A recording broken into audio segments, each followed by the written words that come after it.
बच्चों, किसी भी भाषा को अच्छी तरह से सीखने के लिए हमें उसे सुनना, पढ़ना, लिखना व बोलना पड़ता है। तो बच्चों, हिंदी को और अच्छी तरह से पढ़ने और सुनने के लिए आज मैं आपके लिए लोटपोट से एक कहानी लेकर आई हूँ जिसका नाम है मेहनती आदमी। इसको आप मेरे साथ सुन व पढ़ सकते हो। किसी गांव में एक लकड़हारा रहता था। वह बहुत ही गरीब था, परंतु बहुत मेहनती आदमी था। एक दिन जब वह पेड़ पर चढ़कर लकड़ी काट रहा था, तब उसने मन में सोचा कि रोज़ 25-50 पैसे की लकड़ी को बेचकर हमारा कुछ भी नहीं होता। रोज़ सुबह आकर मैं शाम तक लकड़ी काटूंगा और थोड़ी लकड़ी ले जाकर जहाँ कोई भी पहुँच न पाए वहीं जमा कर दिया करूँगा, ऐसा उसने सोचा। इस तरह लकड़ी जमा करते करते बहुत सी लकड़ियाँ जमा हो जाएंगी। तब मैं इन लकड़ियों को बाजार में ले जाकर बेच दूंगा। इस तरह से मैं एक धनी आदमी हो जाऊंगा। इस विचार से वह दूसरे दिन सुबह 4 बजे उठा और बिना कुछ खाए पिए ही जंगल की तरफ चल दिया। वहाँ बहुत ही अंधेरा था, कुछ भी दिखाई नहीं दे रहा था। तभी एक तरफ से किसी के चलने की आवाज़ सुनाई दी। वह जिधर से आवाज़ आ रही थी उधर ही चल दिया। थोड़ी दूर चलने के बाद उसने देखा कि एक बूढ़े बाबा चले आ रहे हैं। वह बहुत ही भूखे प्यासे लग रहे थे। तब बाबा ने लकड़हारे से कहा, बच्चा, कुछ खाने पीने को मिलेगा? तब लकड़हारे ने कहा, लीजिए, ये रूखी सूखी रोटी खा लीजिए, मेरे पास तो यही है, मैं आज भूखा रह लूँगा। तब बाबा ने कहा, नहीं बेटा, आओ तुम भी मेरे साथ बैठकर खाओ, मैं अकेला नहीं खाऊंगा। लकड़हारे के बहुत कहने पर भी बाबा नहीं माने। तब बाद में लकड़हारे ने बाबा के साथ बैठकर खाना खाया। पास के तालाब में दोनों ने शीतल जल पिया। तब बाबा ने खुश होकर लकड़हारे से कहा, भगवान तुझे सुखी रखें।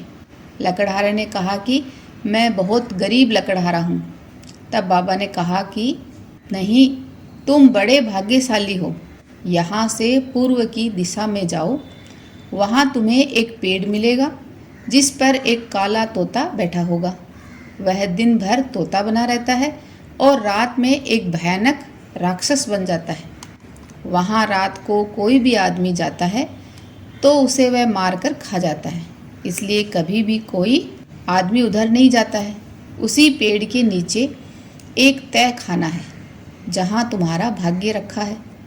वह राक्षस दिन में पेड़ की रखवाली करता है और शाम को राक्षस बनकर तय खाने में चला जाता है। लकड़हारे ने जब सब बातें सुनी तो उसे कुछ डर भी महसूस हुआ, लेकिन साहस करके वह बोला कि तब तो वहाँ जाना खतरनाक है, वहाँ जाना मौत के बराबर है।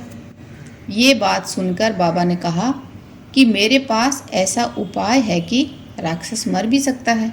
तब बाबा ने एक बूटी दिखाते हुए कहा कि इसको वहाँ से एक फलांग दूर रख देना, तब वह तोता इसकी सुगंध पाकर मरने लगेगा। तब तुम उस पेड़ के पास जाकर कहना कि पृथ्वी मुझे तय खाने का रास्ता दिखा। यही 2 बार कहना तो वहाँ से पृथ्वी हट जाएगी और तुम्हें सीढ़ियाँ दिखाई देने लगेंगी। तुम अंदर आकर फिर कह देना कि पृथ्वी तय खाने का रास्ता बंद कर दो। फिर नीचे उतरकर तुम अपना भाग्य ले लेना और फिर तुम वहाँ आकर कहना कि पृथ्वी मुझे बाहर का रास्ता दिखा, और फिर तुम बाहर चले आना और सीधे अपने घर चले जाना।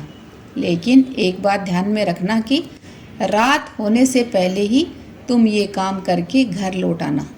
अगर तुम थोड़ी सी देर वहाँ रुकोगे तो तुम्हें खतरा हो जाएगा और तुम वहाँ से लौट नहीं सकोगे।